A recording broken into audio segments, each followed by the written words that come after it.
Po, ¿no es verdad? No, en Villeras, aquí estamos en Villeras. Es un pueblo pequeñito, pero al lado de Po.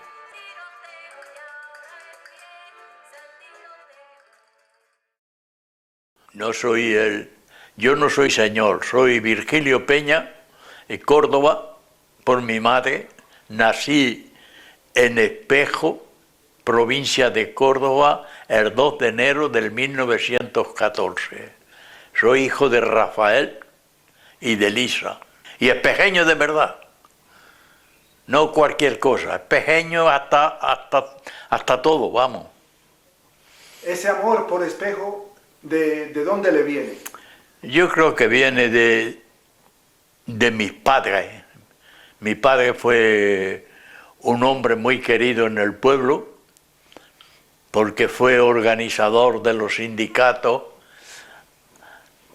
en aquella época del 17, el 18 y todo eso, y estuvo en la lucha del pueblo cuando las huelgas del 18 y todo aquello, ¿comprende? No es que yo lo haya visto, porque yo en aquella época, en el 18, tenía 5 años, ¿comprende? Y entonces pues tenía el amor de mi pueblo, a mi padre y a mi pueblo por eso, porque fue un hombre muy querido en el pueblo, murió muy joven.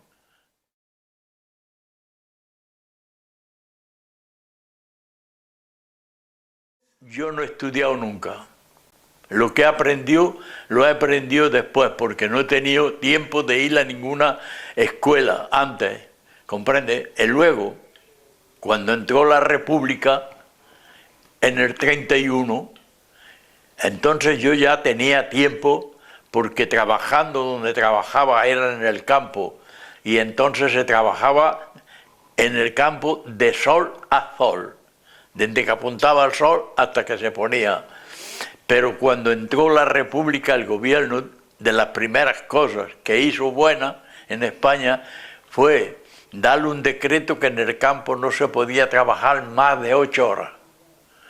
Y los que segábamos, era mi caso, mi persona, con otro, no más de 7 horas y media. Y aquello en el campo, porque los cortijos no estaban cerca de la ciudad, estaban retirados. Donde yo trabajaba estábamos a 25 kilómetros, ¿comprendes? No podías venir todas las noches al pueblo, no es como ahora que terminan el trabajo, los que trabajan, terminan el trabajo y se montan en el coche o en la moto y a casa. Entonces, andando no podías venir, ¿comprendes? Entonces te tenías que aguantar. Y las cosas que yo tenía las empleaba para eso. Tenía muchas ganas de saber, de aprender, y las empleaba en el tiempo que no tenía trabajo estudiando.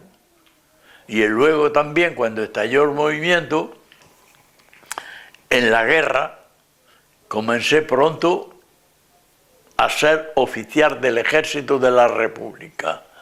Y me mandaron a una escuela durante 3 meses. Y yo, cada vez que tenía tiempo, en lugar de irme para acá o para allá, me iba a donde había sitio para aprender.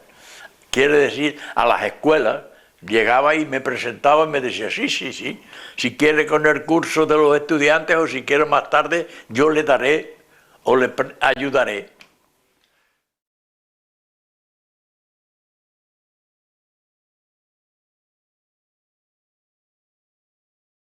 Gente no sabía leer, escribir. La gente que no sabía leer ni escribir, ¿no?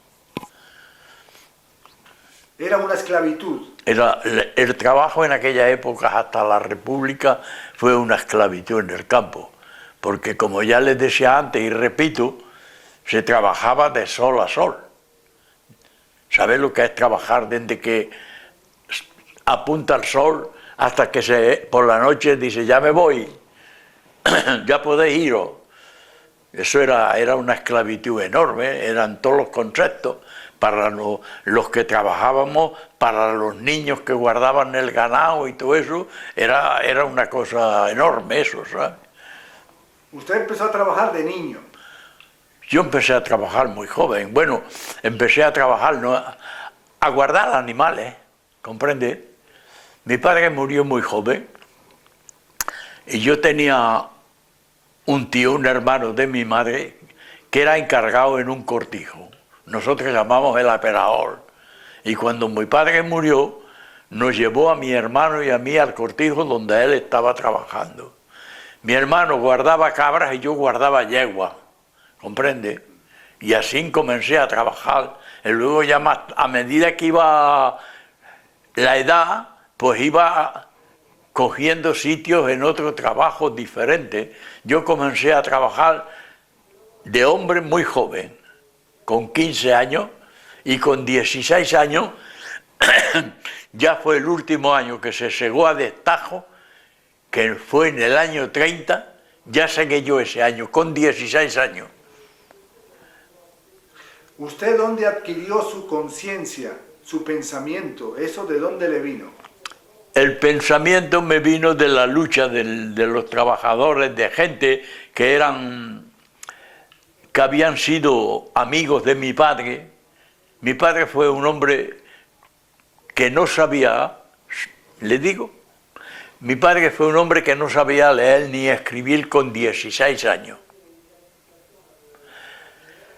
Y en aquella época, por los cortijos, pasaban una persona, un hombre, que le llamábamos un recobero, que compraba huevos, que vendía aguardiente, que vendía pasteles, y mi padre se paró a aquel hombre en el cortijo y estaban allí parados, y vamos a ver lo que vende este hombre. Y mi padre se acerca y compró un dulce de aquellos que vendían, un polvorón o una cosa así que llamamos por mi tierra, ¿comprende? Compró aquello y cuando lo deslió para comérselo, le dijo al amigo de él, que estaba allí con él, trabajando también de su edad, le dijo, al favor de leerme esto. Dice, no, yo no te lo leo, no tienes más que aprender.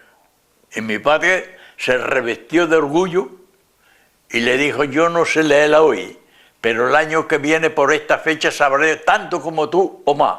Y así fue. Y mi padre tenía un renombre enorme. Le llamaban, mi padre por su nombre, nadie lo llamaba por su nombre, todo el mundo lo llamaba por el Rubio Peña, porque era rubio, comprende, y le llamaba, todo el mundo le llamaba el Rubio Peña. Y nosotros de niños en el pueblo éramos los hijos del Rubio Peña. Y cuando mi padre murió, yo tenía 11 años, no lo tenía todavía, 11 años. Y ya, como les decía antes, fui a trabajar al cortijo con mi tío, a guardar los animales, a guardar las yeguas, otras veces otra cosa, y así fui ganando escalones hasta que llegué a 14 o 15 años y ya comencé a ser hombre, ¿comprende?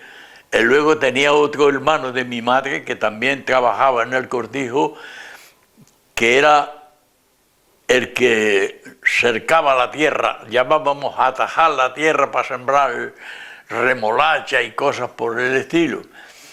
Y esta persona me quería mucho a mi tío este me quería mucho. Te tengo que enseñar todo lo que yo sé, leer no, porque no sé. Sabes tú ya más que yo, pero de la tierra te tengo que enseñar a atajar tierra de todos lados.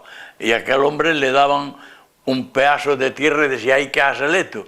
Y eso que no era una persona, y miraba la tierra y decía, aquí hay que hacer esto de esta manera y de esta manera para que el agua vaya hasta tal sitio. Y entonces pues yo ya comencé así, con este otro tío, ¿comprende? Pero como era el sobrino de los dos que mandaban en el cortijo, pues mi tío decía, tú jale esto, y algunos decían, esto, pero eso lo hace mi sobrino. ¿Por qué? Porque ganaba un poco más, y como mi madre se había quedado viuda, pues necesitábamos eso para los hermanos, los 3 hermanos más jóvenes que estaban en casa. Y mi tío decía, tú no eres el que paga soy yo con el dinero del señorito, pero sin embargo mi sobrino hará eso, porque lo he dicho yo que lo haga. Y los otros, a callar se ha dicho, ¿ha comprendido? Usted, en esa época, ¿cómo llegaban las noticias? ¿Por la radio o por el periódico? ¿Por dónde llegaban las noticias al pueblo? ¿Cómo llegaba? como dicen los árabes, de boca en boca, ¿comprende? Entonces, las noticias, yo no digo que no, de cuando yo era joven, no tenía, porque yo había visto a mi padre siempre, desde que yo ya tenía un poco de conocimiento, con 10, con 9 años, con 8 años, yo siempre vi a mi padre con un libro o un periódico en la mano. Nunca lo veía de otra manera, ¿comprende? Y entonces ya, cuando yo ya tenía 14 o 15 años, yo ya oía a los hombres hablar de la reforma agraria, de la república, de estas cosas, y claro, aquello me fue entrando a mí, a poco me fue entrando a mí, ¿comprende? Y desde ahí vino ya mi despertar de hombre combativo, ¿comprende usted? Yo ya comencé a 15 años a estar en el sindicato de trabajadores de la tierra, que se llamaba, allí en el pueblo había que mi padre había organizado, el sindicato de obreros agricultores de la tierra, ¿comprende? Y yo ya estaba en el sindicato sin pagar, porque no se pagaba hasta los 18 años, pero a los chicos que queríamos estar en el sindicato, con 14 y 15 años, te admitían en el sindicato, ¿comprende? Y yo ya iba, cuando estaba en el pueblo y había reuniones en el sindicato, iba y estaba como el mono, escuchando lo que la gente decía, y aquello me fue cogiendo la herencia de mi padre, así, ¿comprende? Y de ahí iba, oye, vas a ser como tu padre, y de ahí comenzó, ¿comprende? De ahí comenzó a que yo comencé a militar en el sindicato, más tarde en las juventudes, ¿comprende? En las juventudes comunistas en el pueblo, porque era un pueblo que era más influencia hacia los comunistas, pero esto ya con la República, no antes, ¿comprende? Esto ya con la República.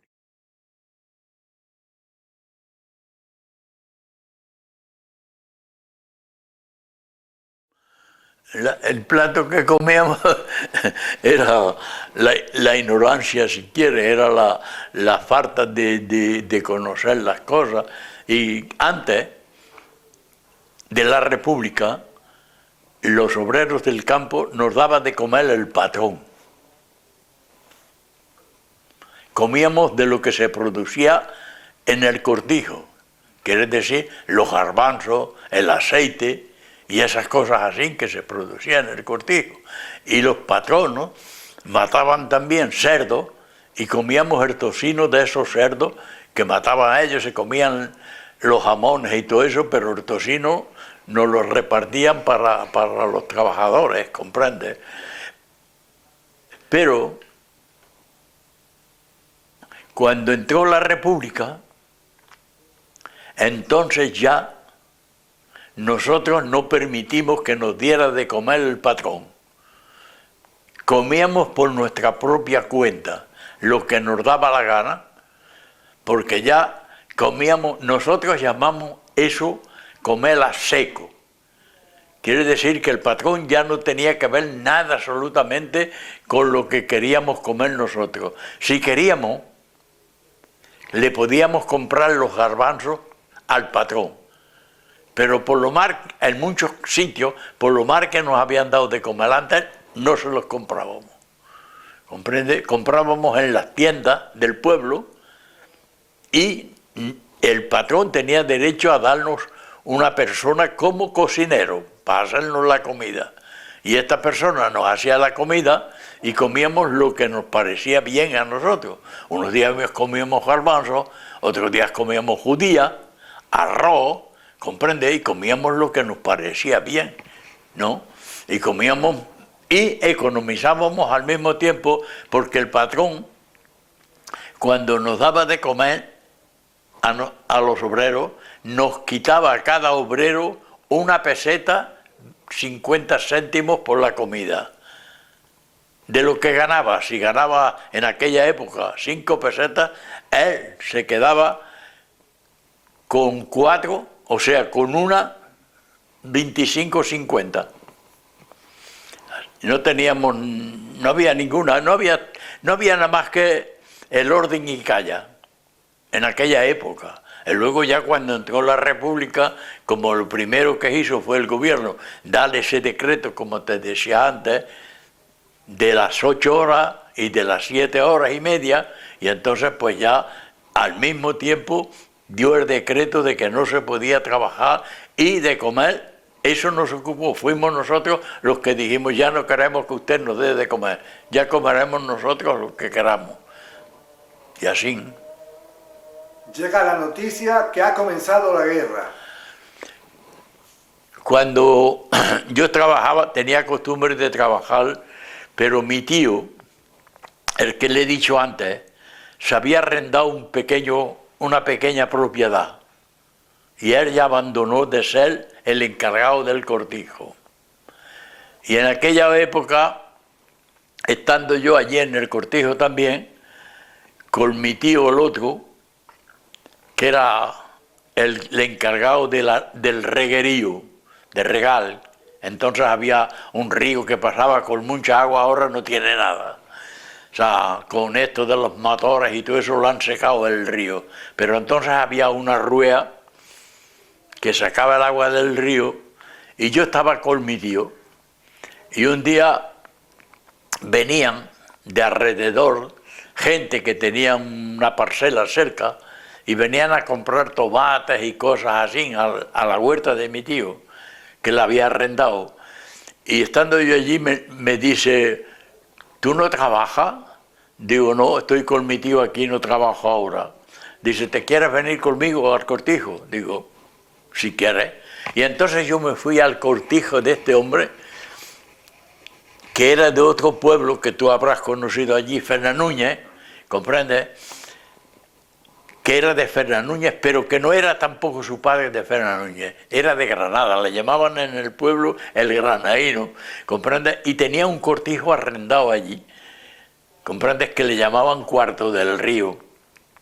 Y me voy con él a trabajar. Y este chico era muy estudioso también, muy bricolor, aquí llaman bricolor, mañosos en España, ¿no? Y había arreglado con una dinamo y una batería, cargábamos la batería con la dinamo, le dábamos a una rueda, una polea, para que cargara la batería.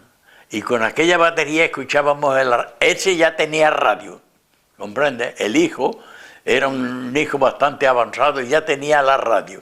Y le dábamos a la batería para que cargara, a la rueda, para que cargara con el dinamo, que cargara la batería. Y cuando tenía la batería, poníamos música o poníamos información, ¿comprende? Eso depende. Y el día que estalló el movimiento, el hombre ya me conocía mis ideas, el padre ya me conocía las ideas. Y viene por la mañana y dormíamos fuera, en la era, ¿comprende? Y viene por la mañana y me da un golpe con el zapato así en los pies y me dice, Espejeño, pues como yo era de Espejo, dice, Espejeño, digo, ¿qué desea usted? Dice, que estalló la revolución. Me cago en la leche. Pegué un salto, cogí la manta y no le dije ni adiós para el pueblo, que estábamos a 20 y tantos kilómetros. Y entonces, en lugar de irme al pueblo, me fui a la huerta de mi tío que estaba cerca. Digo, me voy para el pueblo. Dice, pero andando, llévate un mulo. Digo, no, me voy andando. Y me fui andando, pam, pam, pam, pam, pam.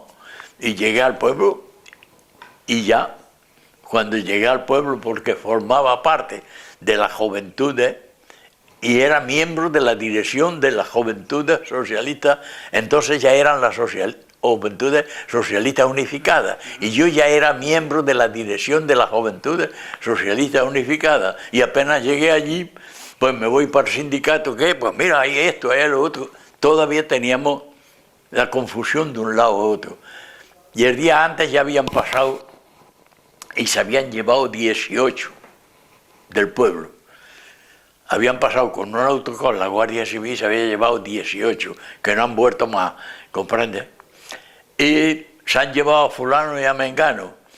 Y entonces, ¿qué hay? Y en este momento, hablando así con ellos, los del comité y otros, de otras fuerzas de allí, dice, llega uno y dice, cuidado, que hay una compañía de fascistas, decíamos ya, que hay una compañía de fascistas que vienen a tomar el pueblo. Y nosotros, como no teníamos armamento ni nada todavía, nos fuimos a un pueblo que llaman Castro del Río, que también habrás pasado, a Castro del Río, que estaba por ellos.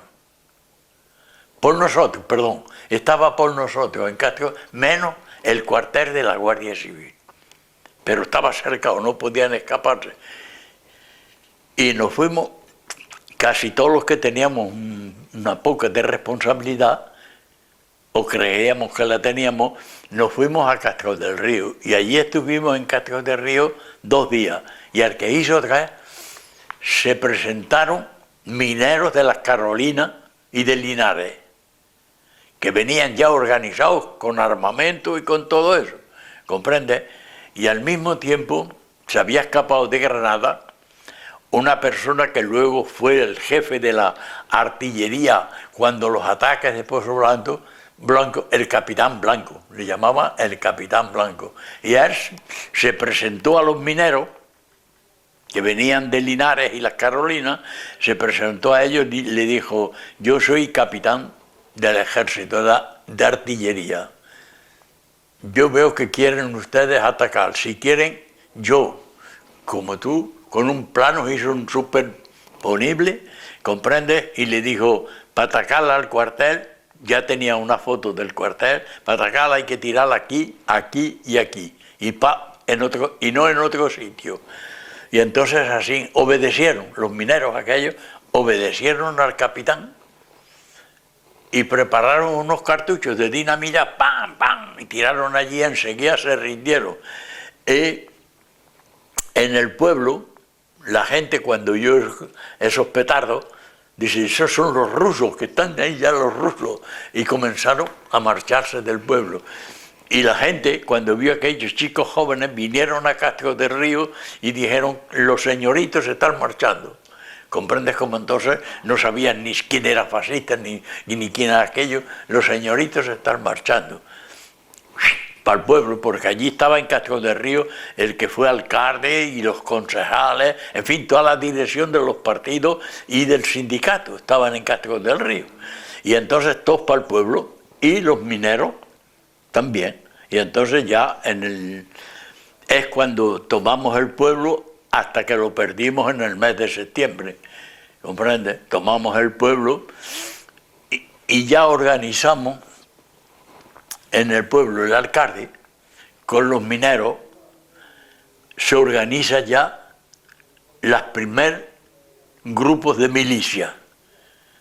Se organizan los primeros grupos de milicia y vamos distribuyendo, se va distribuyendo en los lugares donde creíamos que podían ser los puntos débiles para atacar al pueblo, ¿no?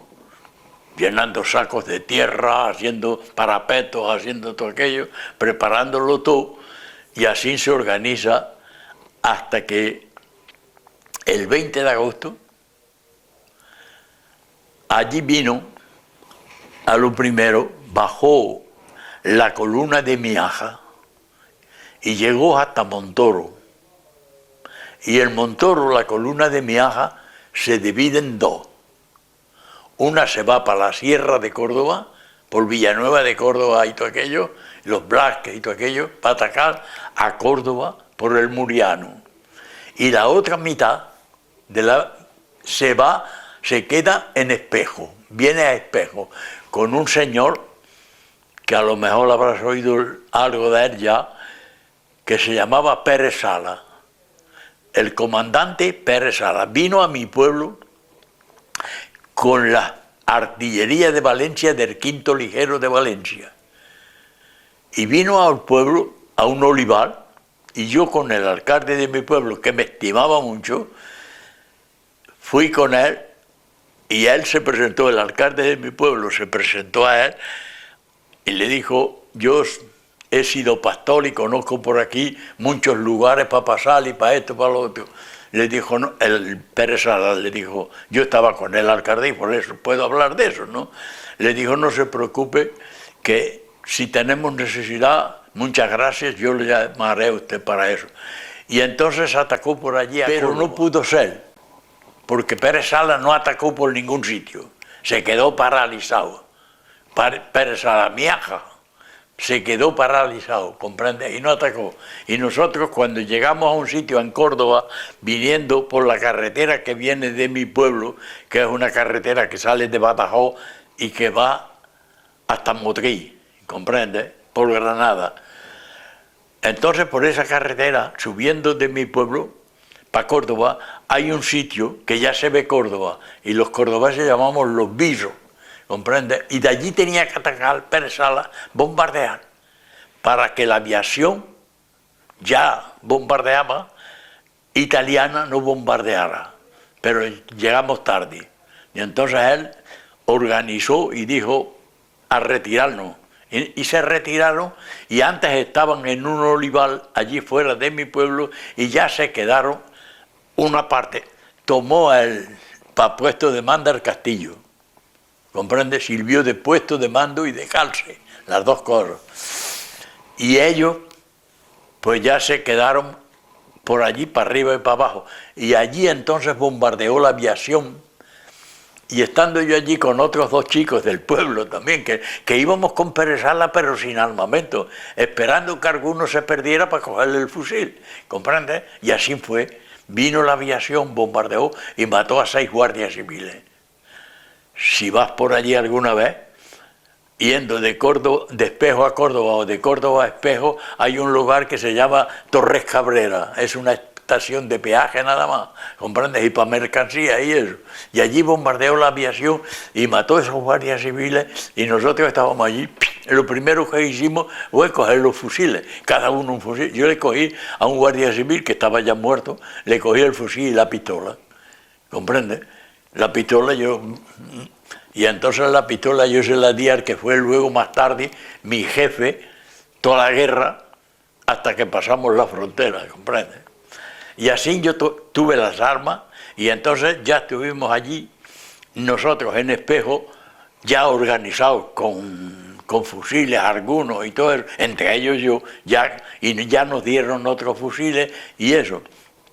Estuvimos hasta que ellos atacaron en septiembre del 36, atacaron otra vez a Espejo ya con artillería y que lo estuvimos defendiendo. Quizás sea el único pueblo de la provincia de Córdoba que ya con los militares allí, ¿comprende? Que se ha defendido tanto. Allí es que ellos lo defendimos a raja y a tablas hasta el último momento. Lo destruyeron, al pueblo lo destruyeron. Los mercenarios italianos y alemanes eran sobre todo los que invadieron España, digamos. Puedes decir que la han invadido, pero por allí todavía no había fuerza terrestre, nada más que española y moros, ¿comprende? No había todavía alemanes ni italianos. Los alemanes habían atacado más hacia la parte Madrid y todo aquello que por los pueblos de la provincia de Córdoba, todavía. Ah, ¿tuviste moros ahí? Sí, los moros, sí. Sí. ¿Regulares? Los moros y los regulares los he visto más tarde, no allí, en mi pueblo. Los he visto más tarde porque luego, después de allí, de aquello, ya estuvimos en otros lugares, ¿no? Ya he estado yo en otros lugares, y en el lugar más importante que hemos estado fue en Pozo Blanco.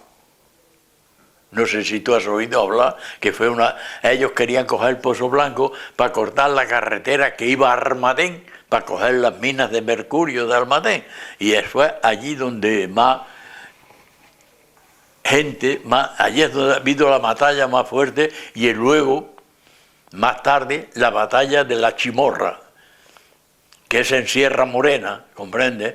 Que también es un sitio estratégico, que ellos lo guardaban aquello.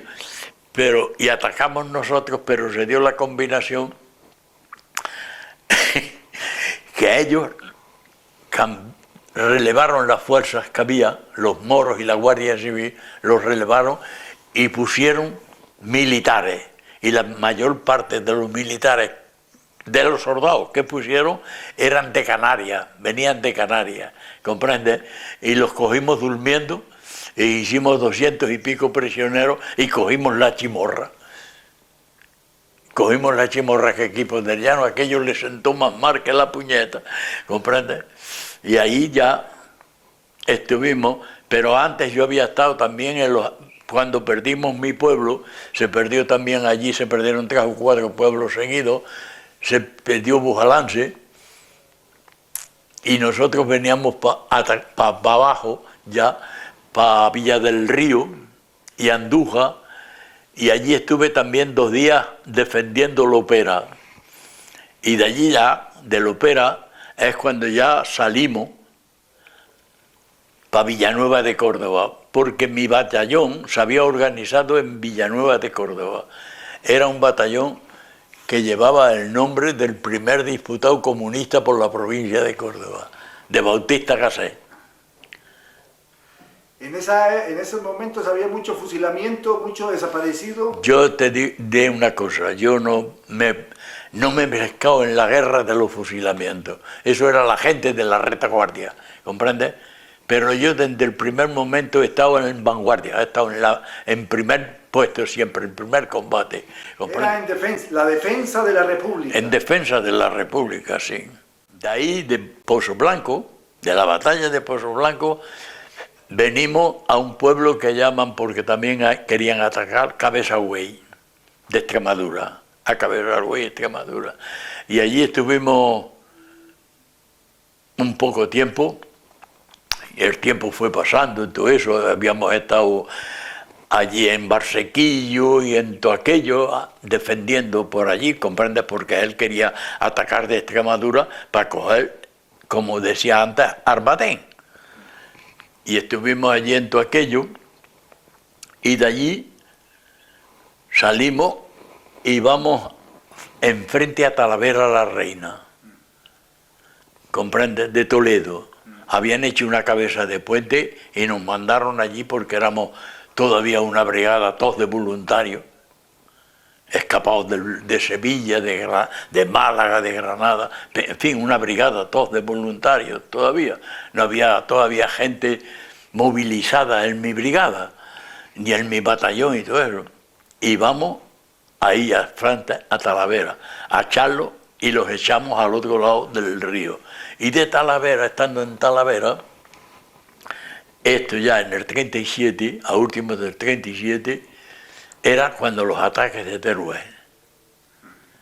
Y desde ahí nos montan en el tren el Mora de Toledo y bajamos en Villarreal, en Castellón, porque era cuando los ataques ya se comenzó a perder Teruel y nos llevan allí para ayudarle a los de Teruel, porque ellos querían cortar para que no pudiéramos sacar, la República no pudiera sacar nada de Teruel. Y nos llevan allí para eso, para que no puedan cercar a los que se tenían que escapar para la parte de Tortosa y todo eso, para abajo, para el Ebro. Y estuvimos allí una semana ayudándole a eso, y de allí ya se perdió aquello y ya se vino para abajo, ya se perdió el frente allí, y vinimos hasta Tortosa, y yo pasé el río la primera vez por Tortosa para ir al otro lado. ¿Por el puente? Por el puente. ¿Cruzó el puente? Pero no por el puente de tierra, porque el primero ya lo había, el de ese ya lo había volado el ejército republicano. Y entonces pasamos por el puente del ferrocarril. Había sitios que había un cacho así y pusimos unas tablas y por encima de esas maderas pasamos hasta el otro lado. ¿Comprende? Ya pusieron los jefes de la República, pusieron guardia para que no se volara hasta que no pasara el último combatiente de la República.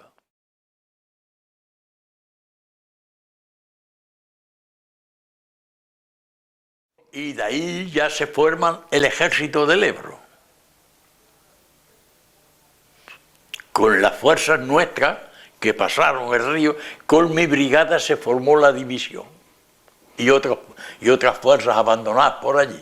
un batallón que le llamaban el batallón Hazaña, y otra gente se formó la división, la 42 división, que mandaba Tagüeñas en el 15 cuerpo de ejército, ¿comprende? Con eso se organiza, y se organiza el ejército del Ebro, y allí estamos hasta el día 15 del mes que viene, no, de julio, como es el día Santiago, pasamos, y yo tengo el orgullo de ser de los primeros oficiales, si no el primero que pasó el río, porque el jefe que mandaba la brigada era de mi pueblo y éramos muy amigos, ¿comprendes? Y me dijo, Virgilio, tú tienes que pasar el primero si es posible, y a ordenar allí que la gente no se avance hasta que no haya pasado toda la brigada. No sea que... ¿En Flix? ¿Eh? ¿En Flix? No, entre Mequinensa y Fayón. Porque nosotros pasamos, como ya pasamos 2 veces el río. Y luego volvimos para atrás, en la bolsa que se hizo de Mequinensa, volvimos para atrás. Pasamos el río por allí, le cogimos una batería del 15, que habían puesto ellos 2 o 3 días antes, y le cogimos la batería y cogimos 200 y pico prisioneros, o más, ¿comprende? Le cogimos el dinero de la paga porque como era lo último de mes, había el pagador que estaba allí y le cogimos, un chico le cogió la cartera y me la dio a mí, que estaba llena aquello de billetes. Digo, ¿yo para qué quiero esto? Llévaselo tú para adelante. Y cogimos eso, y cogimos la batería, que la pasamos por un camino que había entre Mequinensa y Fayón, poniendo una placa blindada, porque había los cañones y los remorques, los tractores que llevaban el cañón, y había los 3 cañones, y los pasamos los 3 cañones al lado de la República. Vinieron con nosotros, quizás que pasarían la frontera. Sí, sí. ¿Y ahí está en la batalla del Ebro? Ahí estoy en la batalla del Ebro, toda la batalla. Bueno, toda la batalla estuve casi un mes antes porque me hirieron. Ahí me hirieron la segunda vez. La primera vez me hirieron en Pozo Blanco. Y ahí me hirieron la segunda vez. Me hirieron en el fondo allí, me sacaron con una tanqueta hasta llegar a la orilla de un puente que había todavía en pie de madera, ¿comprendes? Y me pasaron a este lado del río, y por eso estoy aquí, si no, no estaría. Y la batalla del Ebro fue muy fuerte, muy dura. Muy malo, aquello fue muy malo, sí. Aquello es muy largo a contar, ¿has comprendido? Y ya diciendo la batalla del Ebro se dice bastante. No es que yo no te quiera contar, ni mucho menos, pero que fue una batalla criminal, aquello fue una batalla muy sangrienta, ¿comprendes?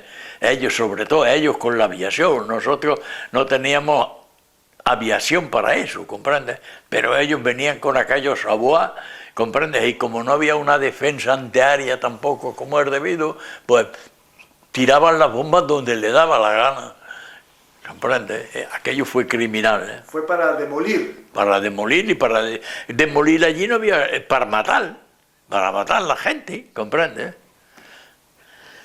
Aquello era algo criminal, sí. Cuerpo a cuerpo, cuerpo a cuerpo. Cuerpo y de todo, hubo de todo. Yo no te puedo decir, había esto, había lo otro ahora, ¿comprendes? Porque yo, ya te dije antes, era oficial de transmisiones, ¿comprendes? Y yo no estaba en la misma línea. Estaba donde tenía la central, donde tenía que dar comunicación a este batallón, al otro batallón, a aquel batallón, ¿comprendes? Y estaba así, ¿comprendes? Pero vía a la gente, ¿comprendes? Vía lo que se estaba pasando. Y además no he sido tampoco un cobarde.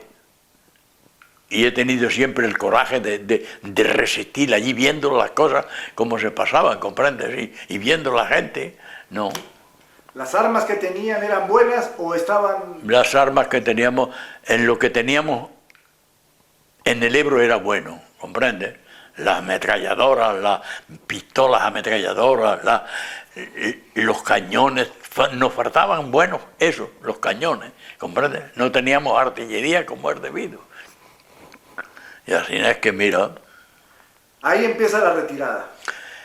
Cuando se pierde el Ebro ya está la guerra perdida, ¿comprende? Ahí ya se pierde la retirada, ya perdimos el Ebro a últimos de año y ya llegamos casi a la frontera en febrero, aquello era ya correr, ya no había había veces que había unidades que decían, de aquí no nos movemos hasta que no nos echen, ¿comprendes? Había jefes de eso, entre ellos el mío, y Tagüeña y todo eso, pero otros corrían como nos veas, ¿comprendes?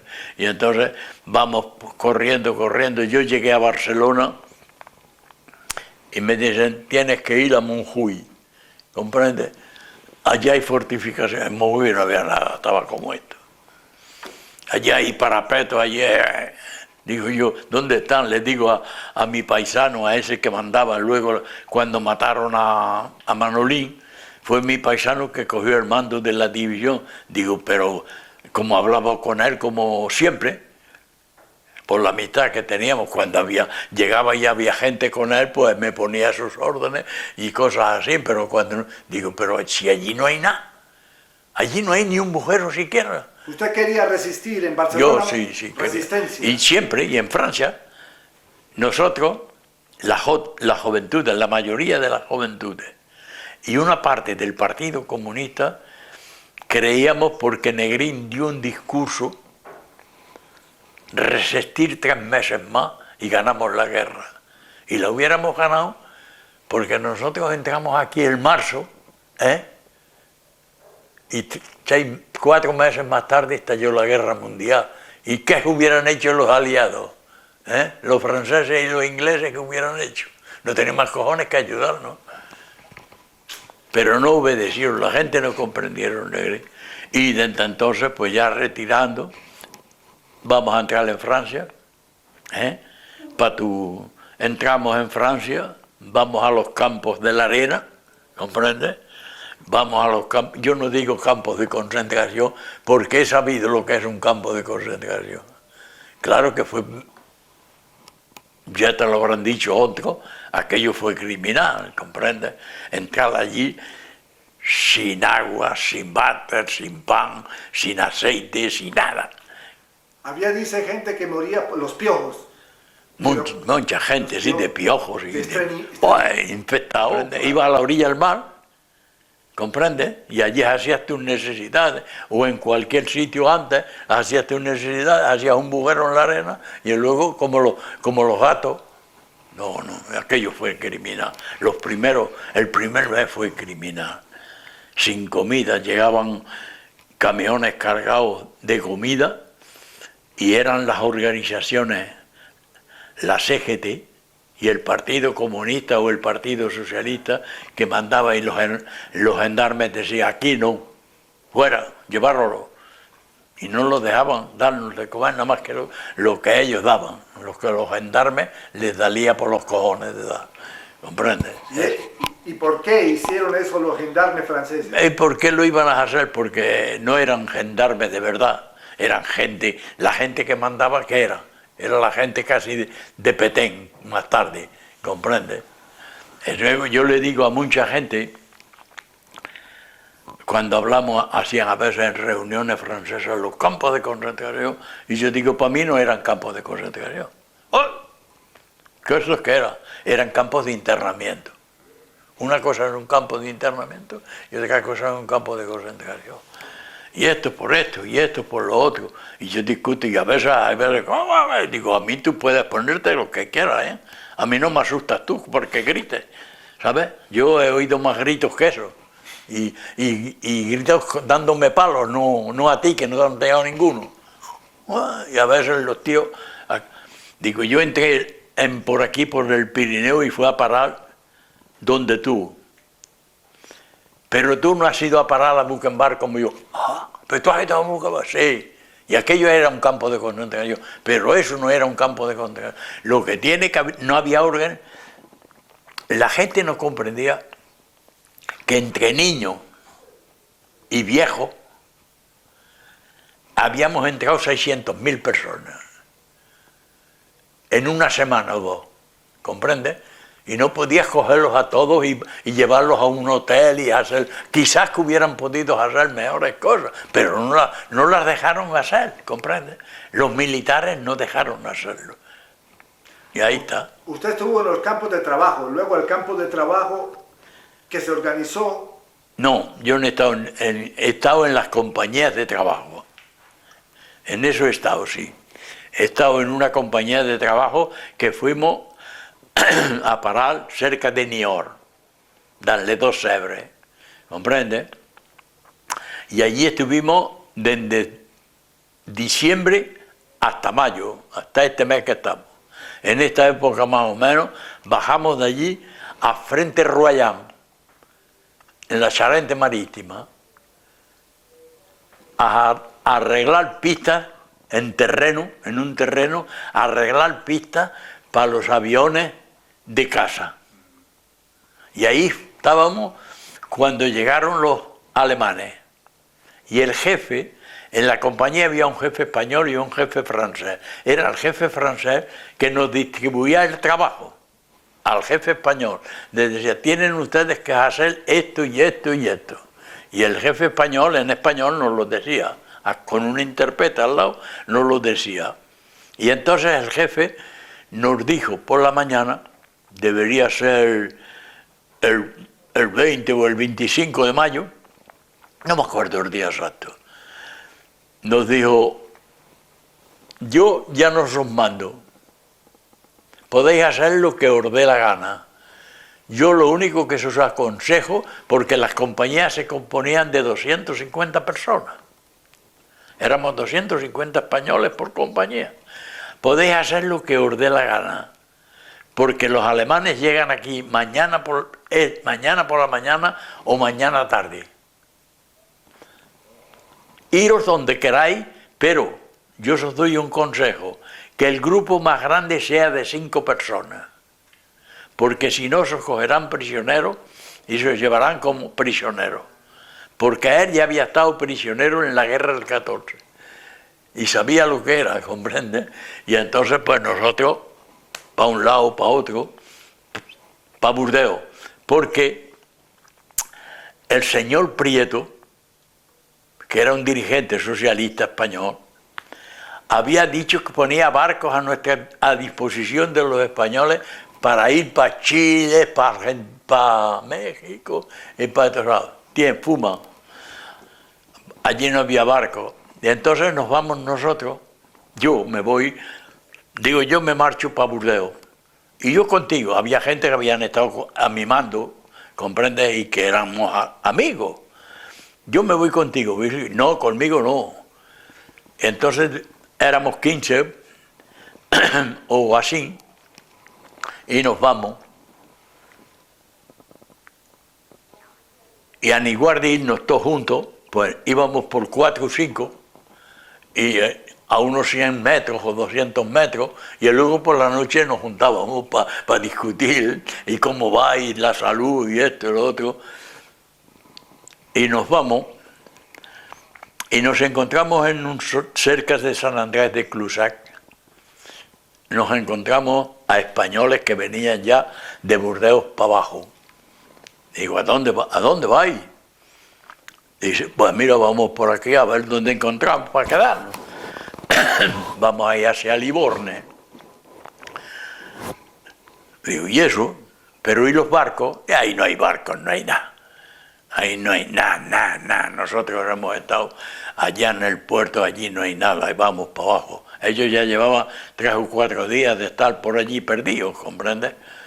Y entonces nosotros dijimos, pues vamos a hacer lo mismo, vámonos para Livorno. Y nos vamos para Livorno. Y en Livorno había allí una nave grande, donde seguramente que era un cine de verano, y habían quitado las sillas, y allí había de todo, había moros, había españoles, había italianos, había belgas, allí había hombres, mujeres y todo aquello allí. Y llega un día un alemán, un capitán alemán, hablando español como si fuera aquello su tierra. Y dijo, mañana por la mañana aquí no quiero a nadie. había entonces todavía lo que era la zona libre. Esto estaba en zona libre. Le dijo, quiero que mañana por la mañana, el que quiera irse a la zona libre, que se vaya. Pero de aquí no quiero a nadie. Me digo, anda, que estamos bien. Entonces le digo yo a uno de los chicos que había estado conmigo, se llamaba Rafael. Digo, Rafael, yo me voy a buscar por ahí más que sea, nada más que por la comida.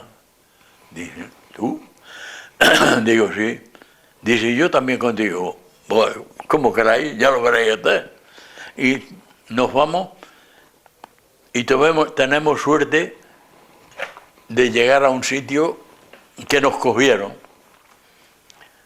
Éramos 5 y nos cogieron a 3. Los otros que eran más jóvenes se volvieron y se fueron otra vez para atrás y los llevaron otra vez a San Ciprián o a Barcarés.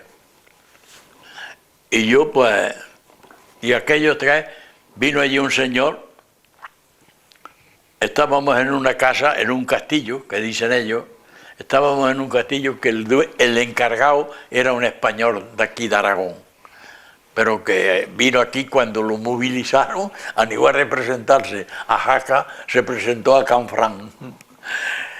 Y estaba ahí a Canfrán, a Urdo, y estaba aquí y nos dice, yo no puedo cogeros porque he estado a punto de que me expulsen, porque recogía dinero y cosas para la República.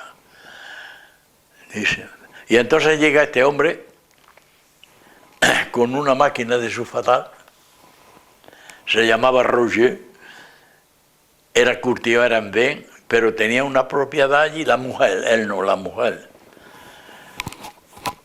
Y dije, Roger, ¿a dónde vas con esa máquina? Dice, vengo a ver que me la mires para ver si está en condiciones de sulfatar.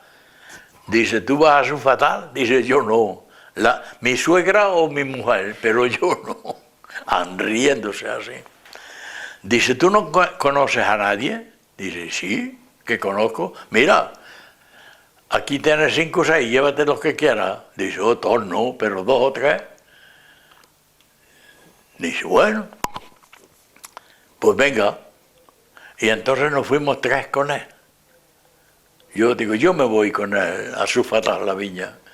Y yo también le dije a un chico más joven, veniros. Dice, no, nosotros nos vamos para el campo otra vez. Ah, bueno. Y nos vamos los 3 y comenzamos a trabajar allí una semana. A la semana siguiente dijeron, aquí los 3 yo no los puedo tener, uno sí. Bueno, pues con todas las peripecias me quedo yo con esta familia que se portaron conmigo maravillosamente.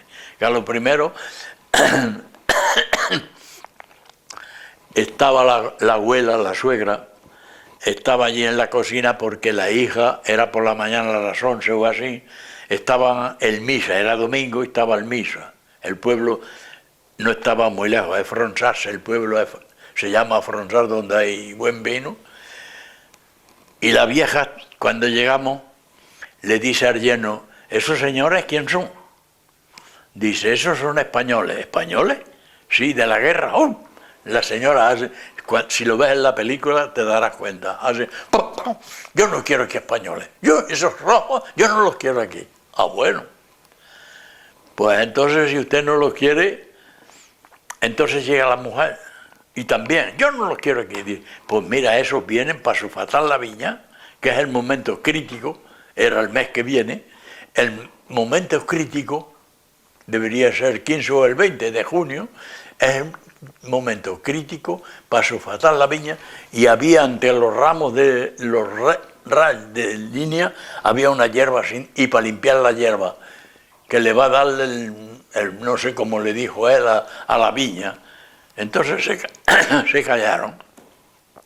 Estamos allí tranquilos y había una bomba, no había agua corriente todavía, había una bomba y yo voy a la bomba a beber agua y miro y veo que habían puesto platos para nosotros 3 también, éramos 3. Digo, pues de comer nos van a dar a mí. ¿Y cómo lo sabes? Digo, coño, porque he contado los que son ellos. Y nosotros, y hay platos y así fue, nos quedamos allí, tuvimos una semana, como te decía antes, estuvimos la semana, y la semana vino este señor que nos había hecho que nos cogiera aquel, y un hermano suyo que era entrepreneur de Desfonsache, para plantar viñas y para otras cosas, vino. Y uno dice, bueno, nosotros nos llevamos cada uno. Yo me llevo a Virgilio y el chiquillo, gente y cosas así, y el chico dice, no, Virgilio se... Y entonces yo me quedé y he estado casi 2 años con ellos. Y voy de en cuando a ver lo que queda de la familia, y se portaron conmigo como mi familia, por no decir mejor, ¿comprendes? ¿Y cómo es posible que lo deportaran al campo de Buchenwald? Hombre, conmigo, porque estando allí ya en Livorno, puedo decir porque conocen mejor que Fronsac, yo ya comienzo a organizar un grupo de resistencia. Ya comienzo a meter la pata donde no tenía que meterla, ¿comprendes? Y por ese grupo de resistencia, con otros camaradas que habíamos estado en la misma compañía juntos, ya organicé este grupo en Livorno. Pero me dijeron, ahí en Livorno no hay bastante, necesitas más acción. Necesitaban más de mi acción y de confianza para esas cosas, para estar en la resistencia. Me dice, te tienes que venir a Burdeos. Y me fui a Burdeos y entré en ese grupo que ya te hablaba antes, que formaba y que hacíamos barracas, y entre en eso había uno que yo había formado ya para el grupo de resistencia, y lo detuvieron. Y yo no sé cuánto le daría, pero de aquí como una armeja, ¿sabes? Como una rana, cantó como... denunció una... Porque luego yo lo he sabido después, denunció una cantidad de gente enorme, entre ellos a mí, ¿comprendes? Y por eso me cogieron, porque me chivataron, me denunciaron, ¿comprendes? Y me dieron más cartambor de una murga, a la cárcel, en Burdeos, de la cárcel de Burdeos a Compiègne, de Compiègne a Buchenwald, hasta la liberación. Pero a usted lo torturaron los franceses primero. Primero los franceses, pero los alemanes no me pegaron mucho, me pegaron un poco, pero ya uno me estaba pegando y el otro estaba mirando lo que yo había dicho, ¿comprende? Y ya dijeron, déjalo. Y entonces estaba en un sitio que llaman en Burdeos, ya lo han deshecho, el Fort Duat, en una cerda allí al fondo, y caí enfermo. Y entonces me mandaron a otro sitio que le llamaban la Caserna Boudet, y de allí a Compiègne, y de Compiègne, pero darme mandado, sí, bien mandado, sí. Durante 8 o 9 días, y luego ya venían siempre a la hora que era repartían la comida. Peña, vale, bien, vale, a coup de patata, llegar a las oficinas donde ellos tenían el sitio de interrogatorio. Pero mira qué quieres. Tortura, sí. Ya he pasado lo mío. Los alemanes también... Los alemanes me pegaron menos. Luego los alemanes en el campo no me han pegado porque era todavía joven, ¿comprendes? Y yo vi a un SS con un mango de piocha por allí frente, y cuando yo lo veía por allí me escondía por cualquier sitio, a veces a la rastra para escaparme y cosas así, ¿no? Sí, en el campo no, en el campo he tenido malos tratos de trabajo, ¿comprendes? Porque el campo quizás sea el único campo en Alemania que ha estado a dirección de preso, ¿comprendes? No es como Mauthausen, ni como otros campos, ni como Auschwitz, eran los presos los que dirigían el campo. Allí ellos le echaron patatas porque los presos comunes comenzaron a matar a presos políticos, y ellos le dijeron a los alemanes, a los SS le dijeron, esto no puede ser, aquí hay que, o nos dais el mando a nosotros, o no sabemos lo que vamos a hacer. Los alemanes, presos, porque han sido ellos, los alemanes, los que han hecho el campo de Buchenwald se hizo en el 37, no sé si lo sabía, en el 37, ¿comprende? Y allí no había presos más que alemanes, hasta esa época, ¿comprende? Y luego ya les dijeron, si no nos dais el campo no sabemos lo que va a pasar.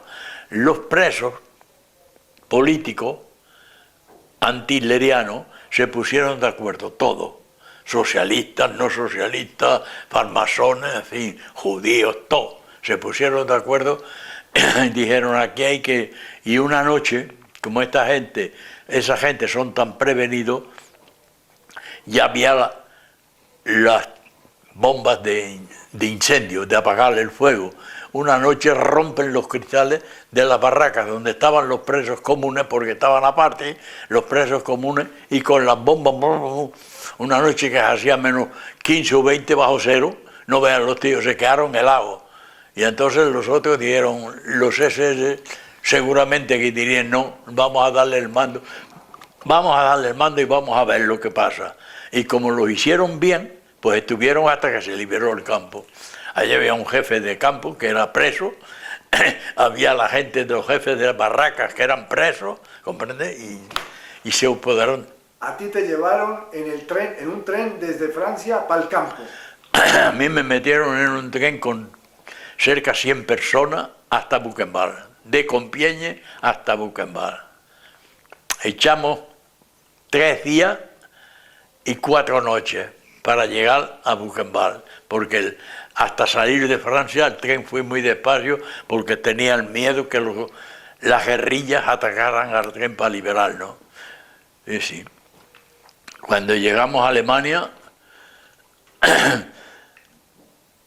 nos bajaron del tren y nos metieron a un sitio allá a pelarnos, te pelaban desde los pies hasta las cejas, te dejaban la cabeza como la tuya ahora, ¿comprendes? No tenías nada, y así fue. Y luego te vestían con la ropa aquella que te daban un calzoncillo, un pantalón rayado, una camisa y una veste rayada. Ya la cuarentena, ¿comprendes? Íbamos a la cuarentena y allí estábamos, decían 40 días, poniéndote indiciones de experimento, a ver lo que te daba aquello. Un día en el brazo, otro día en la espalda, otro día en el cachete, del culo, cada vez en un sitio, a verlo, porque éramos ensayos de los médicos para ver lo que daban a decir los medicamentos aquellos que te ponían. Tú estabas a punto de morir en ese campo. Yo estaba para morir allí los que entraban como decían ellos, tú entras por la puerta pero sales por allí, por la chimenea, ¿comprendes? He tenido la suerte de que no he salido, ¿comprendes? Yo cuando salí del campo pesaba 40 kilos. ¿Cómo? 40 kilos. ¿Y la comida? ¿Qué les daban de comida? De comida nos daban lo que no era comida, aquello, ¿comprendes? Bien preparada porque eran los propios presos que lo hacían, ¿has comprendido?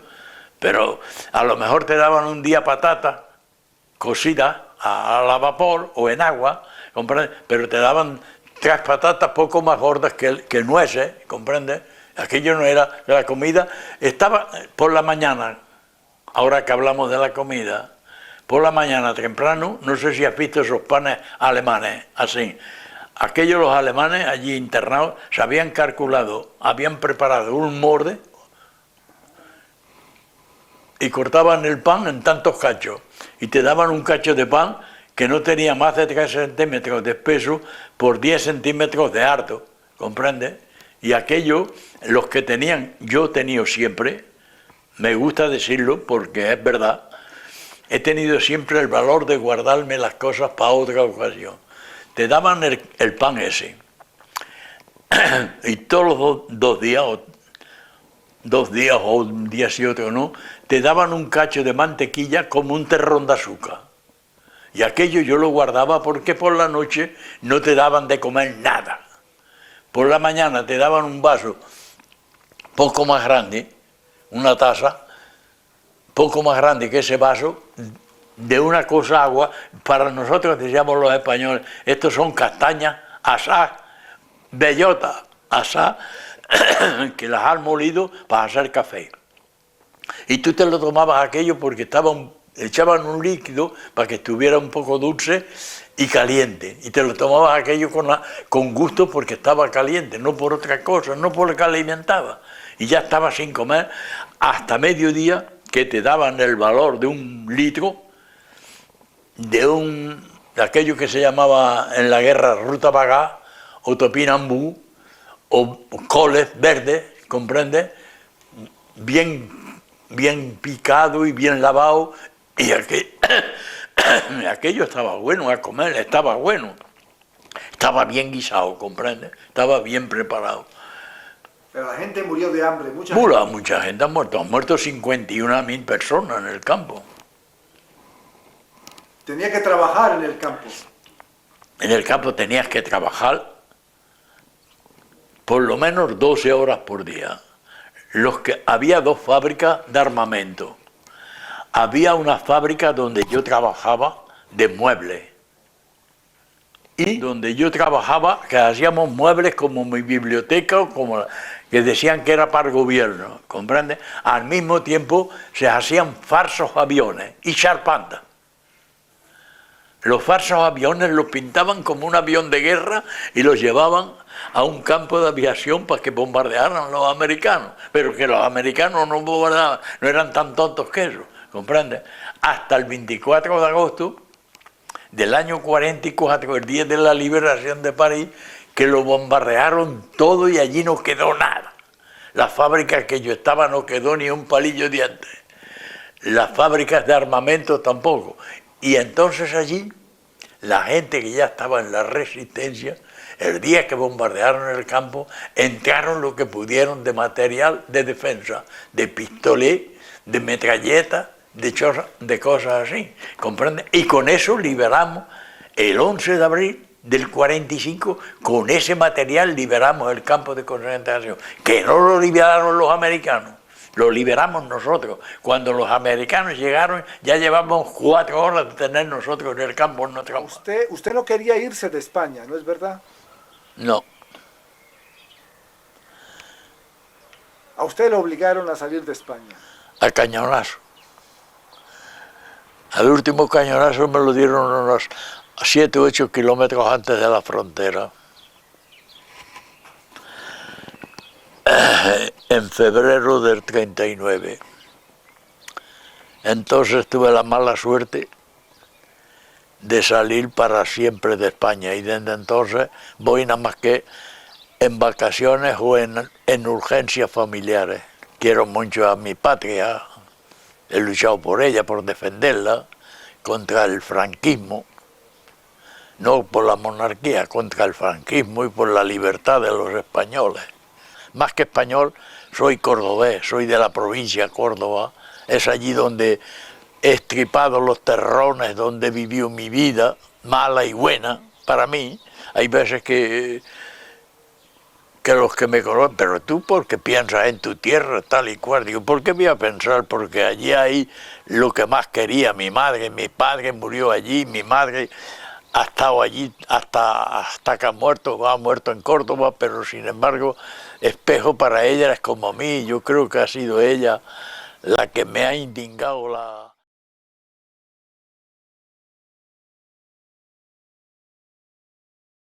Yo no seré nunca monárquico.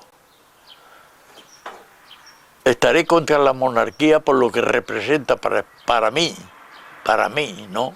Porque yo, el tiempo que he vivido más, siendo ya más grande, a excepción de la guerra, ha sido la libertad de España, la República Española. Y como la República Española, en el poco tiempo que la dejaron vivir, hizo tantas buenas cosas para España, tantas escuelas que no había, tanta libertad que no había.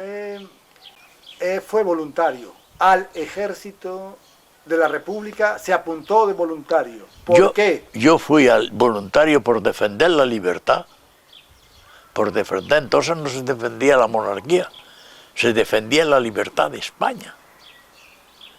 Porque dieron un golpe de Estado los generales, sobre todo el general Franco. Si el régimen de Franco no hubiera dado este golpe de Estado, España era el primer país en Europa por la libertad, por el bienestar de la gente, por la educación que se le estaba dando al pueblo español, y aquello se paralizó todo. El pueblo andaluz, en su corazón, ¿qué ocupa el pueblo andaluz? Hombre, yo no te quiero decir lo que ocupa, yo no puedo decir lo que ocupa el pueblo andaluz en mi corazón.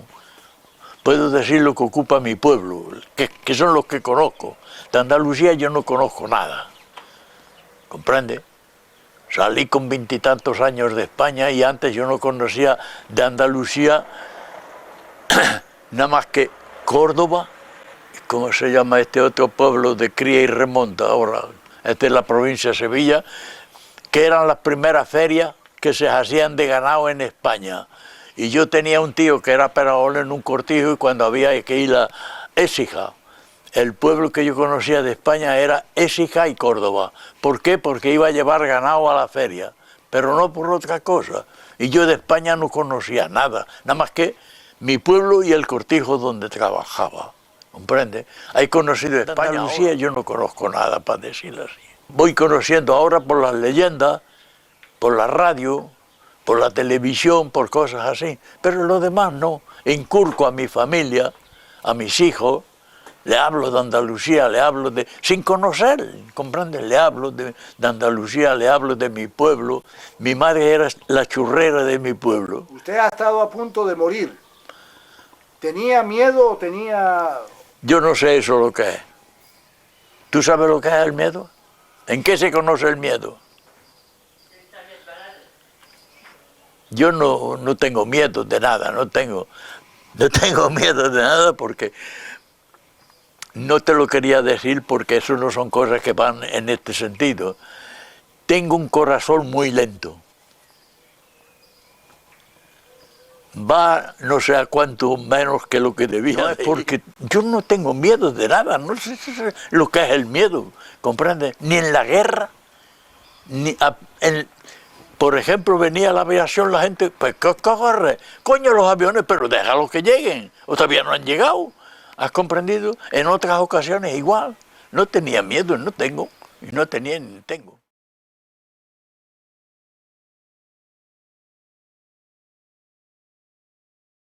Tiene usted un corazón muy lento que no sabemos cuándo usted está respirando o cuándo está muerto.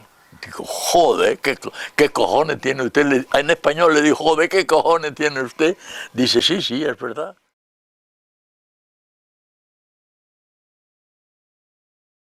Digo, pues yo no he sido nada más que en mi tierra campesino, obrero del campo, y aquí aprendí a carpintero y eso es lo que soy. He aprendido a carpintero y eso es lo que soy.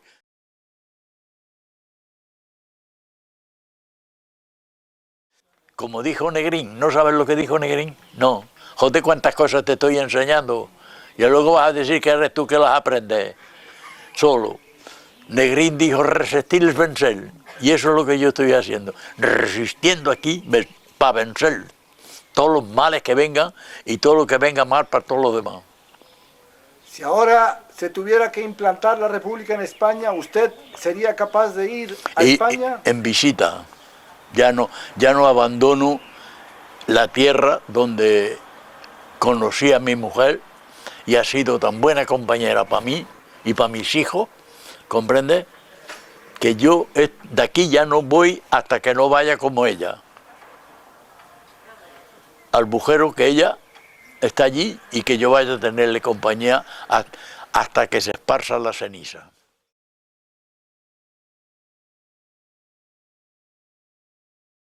Yo lo que creo es que el mundo debería estar en mejores condiciones que está, que no hubiera tantos muertos, tanta gente matando a tanta gente, ¿comprendes? Y tantos imbéciles que saben que no se puede ir a eso con la escopeta en la mano, que hay que buscar otra solución a la vida y no esta solución de matar a gente como están matando, como están ahora. Es que no puede haber otra solución distinta a toda esta gente que se está escapando de esos pueblos por ahí para venir a Europa, eso que llaman una Europa, que eso no sirve para nada, nada más que para el capitalismo, para manejar el dinero de los unos y de los otros. Y no hay otra cosa, no hay otra cosa. Mientras que no lleguemos a comprender los pueblos, a comprenderse y a que haya una libertad para todos igual y para todos como es debido, no que tú tienes, yo no te doy, te hace falta, no te presto. ¿Religiosa cuál es? Yo no tengo creencias religiosas ninguna. Yo no estoy contra el que cree, ¿comprende? He estado con gente que ha creído mucho en Compiègne. Yo estaba en un campo en Compiègne y casi el mejor amigo que tenía en el campo era un cura. Le digo, mira que dice, a mí me importa un pepino, aquí somos todos iguales. ¿Comprendes? Porque era verdad. ¿Comprendes? Allí el que era católico, como el que era comunista, como el que era anarquista o que era republicano, éramos todos iguales, ¿comprendes? Y entonces, a mí estoy ya, claro que ya para lo que valgo menos que... No valgo ni un real ya. Antes valía una peseta y ahora ni un real. El futuro, ¿usted tiene ideas del futuro o ya no existe el futuro para usted? Sí, sí, existe. Yo tengo la ilusión, yo tengo la idea, la ilusión de que el futuro se arreglará. Las cosas no podrán ir como van ahora, ¿comprende? Los embusteros llegará un día que quedarán aislados de los que creen en la verdad, y que los pueblos tengan una vida libre. La sociedad de consumo, ¿usted cómo ve esa sociedad de consumo? Eso yo creo que la sociedad de consumo va a ser muy difícil arreglarla por el egoísmo personal de cada uno, ¿comprende? Cada uno quiere...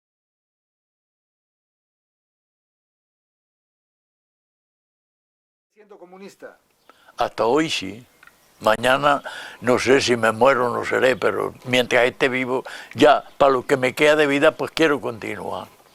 Yo creo que la gente no ha comprendido eso, no han sido capaces de ponerlo en práctica los que han podido ponerlo en práctica, porque si hubieran sido verdaderos comunistas, lo hubieran puesto en práctica. Para decir así, Stalin, ¿comprende? Que si no hubiera sido por Stalin, no estuviéramos en la democracia que estamos a la hora actual. Porque si Stalin, el Ejército Rojo, no termina con la batalla de Stalingrado, los americanos y los alemanes cogen Stalingrado y ganan la batalla, los americanos hubieran pactado con los alemanes para que Europa se hubiera solucionado el problema, sin contar con los rusos. Yo no... Eso es una idea mía, ¿comprendes? No es que tenga más ideas, y siempre he pensado así, ¿comprendes? ¿Todavía existe el nazismo hoy? El nazismo sigue, continúa. El nazismo, hay ramas de nazismo, pero no es que haya lo que hubo en aquella época, de Mussolini y de Hitler. Claro que hay en Alemania y en Francia y en España. Los falangistas en España no están muertos.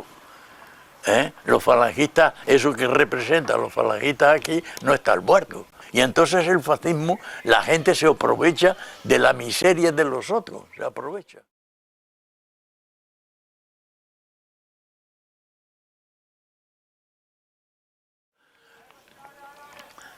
Hasta una parte sí fueron cómplices, sí, porque obedecieron a todas las cosas que no tenían que haber obedecido, ¿comprendes? Pero mira, ¿qué quieres hacer? Un error llegó y ahora ya es mejor, eso ya es mejor dejarlo ahí para ellos. ¿Usted guarda rencor? A los alemanes, a los nazis sí, pero al pueblo alemán no. Hombre, no le guardo rencor porque también hubo muchos alemanes en los campos de concentración y los primeros que estuvieron fueron ellos, desde el 33 Ya hubo alemanes en campos de concentración, comprende, que nosotros no comenzó que hasta el 43, 10 años más tarde. Así es. Ahora, Buchenwald, ese Buchenwald, ¿qué queda? Un museo solamente. Ya no queda, allí lo que queda ya, bueno, queda el campo, queda el sacrificio de los demás, pero aquello no han hecho como en otros campos porque las circunstancias fueron malas, comprendidas por la gente. La gente le dio por decir que los rusos estaban haciendo como los alemanes, los nazis, metiendo gente allí, matando y quemando. Y entonces los rusos dijeron se acabó. Y destruyeron todo, destruyeron los crematorios y no dejaron nada más que el Verkamen, c'est-à-dire eso que tú acabas de decir, el museo, eso que hay ahora es el museo. Pero sin embargo, no, eso ha sido porque otros campos hay los barracones aún, todavía hay otros, en Auschwitz por ejemplo hay los barracones todavía, y hay otros sitios donde hay barracas también, pero sin embargo allí no hay nada, allí no ha quedado nada más que lo que eran la cárcel a lo primero y el edificio de la oficina y cosas por el estilo. Y lo que había afuera, pues a eso lo que no terminaron, lo que no estropearon los americanos en el bombardeo del 24 de agosto del 1900, pues eso está como antes. No hay donde hubo las fábricas y todo eso porque lo destruyeron en un bombardeo que dieron allí el 24 de agosto del 1944. ¿El franquismo fue cómplice de esos campos de exterminio? Oh, pues claro que han sido cómplices, claro que han sido cómplices. El fascismo en general, lo que era gente de eso, entre ellos el más cómplice de todos fue Serrano Suñer, el cuñado de Franco, que dijo que los 14.000 y pico que había allí no eran españoles, eran rojos, como si lo... Pero entonces, ¿por qué el gobierno español no ha perdido perdón? Eso ya no puedo decirte yo por qué, porque te iba a decir una barbaridad y no quiero decírtela, ¿no? Porque no, el gobierno español, los gobiernos que ha habido desde la democracia para acá, el único que hizo algo por los republicanos fue Suárez. A pesar de venir del régimen, porque había sido jefe de Falange y fue ministro de Falange. Más tarde comenzó a reconocer los militares del ejército de la República, los luchadores del ejército de la República, ¿comprendes? Y más tarde reconoció a que los que habíamos estado heridos en la guerra de España tuviéramos derecho. Ni González, ni Zapatero sin zapatos nos han reconocido nada. No tenemos los deportados, ni los hijos de los deportados tienen nada que agradecerle al gobierno español. Yo no tengo nada que agradecerle. Y sin embargo aquí,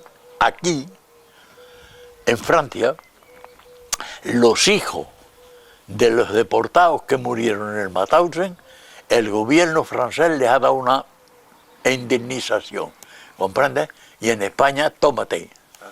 Porque se ha hecho responsable. Se han hecho responsables de eso, y sin embargo, pues, podían haber dicho, yo qué tengo que ver con eso, que se vaya. ¿Usted cree que la juventud de España lo va a recordar?